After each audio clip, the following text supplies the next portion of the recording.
What if civilization didn't begin in cities, but in caves buried beneath ice? 20,000 years ago, the world was unrecognizable. Massive ice sheets over a mile thick buried North America, Northern Europe, and vast stretches of Asia. Temperatures dropped to -40 degrees. Winds carved frozen landscapes into barren, lifeless deserts. Entire ecosystems collapsed overnight, and yet humanity did not vanish. Small bands of Homo sapiens and the last Neanderthal populations discovered something the open world could no longer provide: stability, shelter, predictability. They found it underground, inside limestone caverns, volcanic tubes, and deep rock formations carved by ancient rivers. But they didn't simply hide there. They transformed those dark spaces into something deliberate, something engineered. They controlled airflow, managed heat, organized living zones, and shaped raw geology into functioning survival systems. This was not primitive desperation. This was the first time in human history that our ancestors stopped merely enduring nature and started redesigning it. And what they built inside those silent, frozen caves may have been the true foundation of everything we call civilization. Choosing a cave was never random. To an Ice Age hunter, selecting a shelter was an act of engineering. Archaeological evidence from sites like Lascaux in France, Altamira in Spain, and Denisova Cave in Siberia reveals that prehistoric groups evaluated their environments using criteria that sound remarkably modern. Orientation mattered. South-facing entrances captured maximum winter sunlight and passive heat gain. Elevation mattered. Caves positioned slightly above valley floors avoided the destructive flooding that came with seasonal melt cycles. Airflow mattered. Natural ventilation carried smoke outward and kept interior air breathable across long winters. But distance to resources mattered most of all. The ideal shelter sat within reach of fresh water, animal migration corridors, toolstone deposits, and fuel materials. Every factor was weighed, every variable considered. This was not opportunistic settlement. This was deliberate environmental design thinking, applied by people who had no margin for error. And once they chose their location, they didn't simply move in. They began transforming raw geology into something far more sophisticated. Something alive. A fully functioning living system built from stone, bone, fire, and accumulated human knowledge passed down across generations. The cave was never just a shelter. It was the first human-designed environment on Earth. Inside these caves, space was never chaotic. Excavations from Upper Paleolithic habitation sites reveal something that consistently surprises researchers. These spaces were organized, deliberately, purposefully, with a logic that maps almost directly onto how modern humans divide the rooms of a home. Daylight zones near the entrance became workspaces. Flint knapping debris, butchered animal bones, hide-scraping tools, and food processing remains clustered consistently in these areas across dozens of separate sites. Light was a resource, and they used it with precision.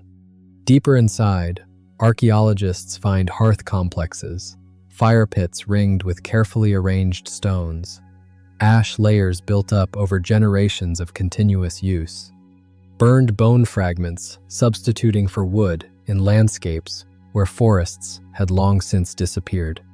But fire was never just warmth. Fire was metabolism outside the human body. It sterilized food and eliminated pathogens. It extended productive hours deep into frozen nights. It hardened wooden spear tips and preserved meat through controlled smoking. It pushed predators back into the darkness where they belonged. And, perhaps most powerfully of all, it created social gravity. Every band, every family unit, every group of survivors gathered around that burning center. Decisions were made there. Knowledge was transferred there. Children watched and learned there. Where the fire burned, civilization quietly began. When the forests disappeared, fire had to come from somewhere else. In tundra environments stripped bare by advancing ice, wood became scarce and then non-existent. But Ice Age humans did not let their fires die. They adapted their fuel sources with the same quiet ingenuity they applied to everything else. Mammoth bone burns hot and long. The dense fat stored inside cortical bone acts like a slow-release fuel, producing sustained heat that outlasted most organic materials available in frozen landscapes. Reindeer antler produced reliable embers. Dried herbivore dung functioned like compressed biomass, burning steadily across long Arctic nights. And animal fat lamps, recovered from cave sites across Eurasia, delivered controlled, portable light precise enough for detailed tool work and cave painting. But thermal strategy didn't stop at the fire pit. The caves themselves became instruments of heat management. Some groups constructed interior partitions using hides stretched over bone frames, creating pocket microclimates within larger chambers. Floors were layered with moss, dried grasses, and animal fur, building insulation barriers between living bodies and frozen ground. These were not accidental improvements born from desperation. They were controlled, repeatable environmental modifications, the same core principles embedded in modern insulation design and passive heating architecture. Discovered not through physics textbooks, but through observation, consequence, and the relentless pressure of survival. The image of Ice Age humans as purely mammoth hunters is one of history's most persistent misconceptions. Stable isotope analysis extracted from prehistoric human teeth tells a far more complex story. These people ate large game, yes, but they also consumed small mammals, fish, migratory birds, roots, and carefully preserved plant material. Megafauna hunting was dangerous, unpredictable, and rare. Daily survival depended not on the spectacular kill, but on reliable, consistent nutrition. Trap lines likely provided steady protein across seasons. Arctic hares, ptarmigan birds, foxes, and small rodents appear consistently throughout faunal remains at habitation sites. Evidence from Eastern European cave sites suggests that pits dug deliberately into permafrost functioned as natural freezers, storing surplus meat through warmer transitional periods. Some caves even show early forms of intentional food zoning. Cold rear chambers served as storage, warmer interior spaces handled processing and preparation, smoke-saturated zones near hearths functioned as preservation areas. The logic was systematic. The organization was deliberate. In a very real sense, these caves were simultaneously the first refrigerator, the first kitchen, and the first food processing workshop ever operated by human hands. But keeping the body fed was only half the battle. The other half was keeping it alive against the cold itself, and that fight was carried on the human body directly. Of every survival innovation developed during the Ice Age, clothing may have been the one that saved the species. Genetic studies reveal that humans developed body lice during this period. That detail sounds insignificant until you understand what it means. Body lice require clothing to survive. Their emergence is indirect biological evidence that regular, consistent garment use had become deeply embedded in daily human life. Bone needles, dating back over 30,000 years, confirm the picture. These were not crude tools. They feature precision-drilled eyes smaller than some modern sewing needles, indicating tailored, fitted garments constructed with genuine technical skill. Not draped skins, not loose wrappings, shaped clothing engineered specifically for the human body. Layering was the core strategy. Reindeer fur, with its hollow, individual hair fibers, created exceptional thermal insulation. Arctic fox provided soft interior lining against skin. Bear hide formed heavy exterior protection against wind and moisture. Animal tendons twisted into thread delivered tensile strength no early plant fiber could match.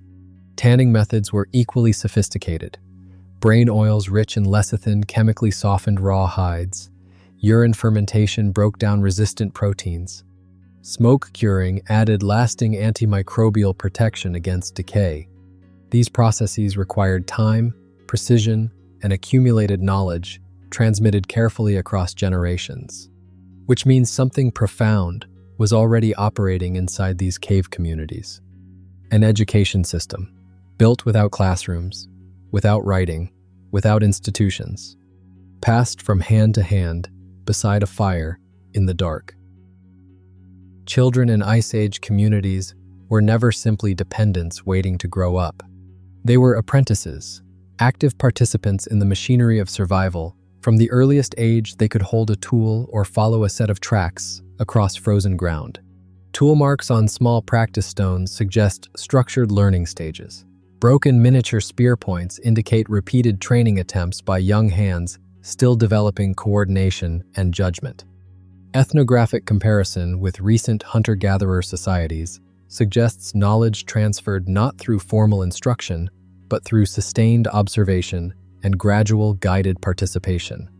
By adolescence, most individuals had likely mastered the full spectrum of essential survival skills their environment demanded. Band size was carefully balanced.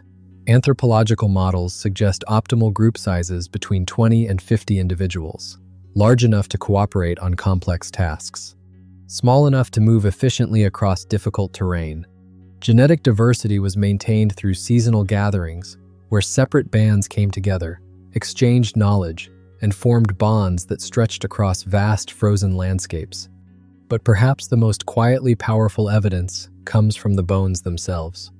Skeletons showing healed fractures and severe long-term disabilities reveal individuals who survived years beyond their injuries. Someone fed them through helplessness. Someone protected them through vulnerability. Someone chose to carry them rather than leave them behind. Compassion was not invented by civilization. It was already alive, burning steadily, long before the first city ever rose from the earth. Then there is the question that has haunted researchers for over a century. Why would people fighting daily for survival crawl through narrow, lightless passages deep inside dangerous caverns to paint? Because that is exactly what they did. Some of the most detailed artistic works ever produced by human hands exist in chambers that required squeezing through pitch-dark tunnels to reach. And inside those spaces, illuminated only by flickering fat lamps, they painted bison, horses, lions, and mammoths with a naturalistic precision that still stops modern artists cold. Finger flutings traced through soft clay walls show children participated alongside adults. Hand stencils pressed against stone appear like signatures stretching across millennia, individual voices refusing to be forgotten. Acoustic testing reveals something extraordinary. Many of the most heavily painted chambers were specifically chosen for their sound properties. These spaces amplify and distort echo in ways that would have made drumming and chanting feel otherworldly, even supernatural. Bone flutes recovered from sites in Germany date back over 40,000 years. Their carefully spaced holes produce recognizable musical scales, confirming that structured music existed long before any civilization we formally recognize. These were not idle decorations scratched by bored hands. They were expressions of something deeply, irreducibly human: the need to make meaning, the need to be witnessed, the need to leave something behind that says, "We were here." Even at the edge of extinction, they created beauty. Not because survival demanded it, but because being human did. Then the world began to change again. Around 18,000 years ago, a slow and irreversible warming began reshaping everything. Ice sheets retreated across continents. Sea levels rose over 120 meters, swallowing coastlines and erasing landscapes that entire generations had lived and hunted across. Forests pushed northward into territories that had been frozen desert for millennia. The great megafauna populations that had defined Ice Age life began their long, final decline. And humanity adapted. Again, mobile shelters replaced permanent cave residents as groups followed shifting resources across newly opened terrain. Mammoth bone structures discovered in Ukraine reveal circular dwellings carefully constructed from interlocked tusks and bones, then covered with layered hides. Seasonal movement increased. Diets diversified. The radius of human activity expanded dramatically across a rapidly transforming planet. But caves did not simply disappear from human life. They transformed in meaning. What had once been home became something deeper and more enduring. Burial chambers, ritual centers, places where the stories of the dead were kept and the identities of the living were anchored. Generations returned to these spaces not to sleep inside them, but to remember inside them. The cave shifted from shelter to sacred ground, from a place of survival to a place of meaning. And in that transformation lies something quietly profound, because it tells us that even as circumstances changed beyond recognition, humans never abandoned the spaces that had carried them through the darkness. They just found new reasons to return. When we look back at Ice Age cave societies, the easy instinct is to see primitiveness, desperation, a species barely holding on. But that instinct is wrong.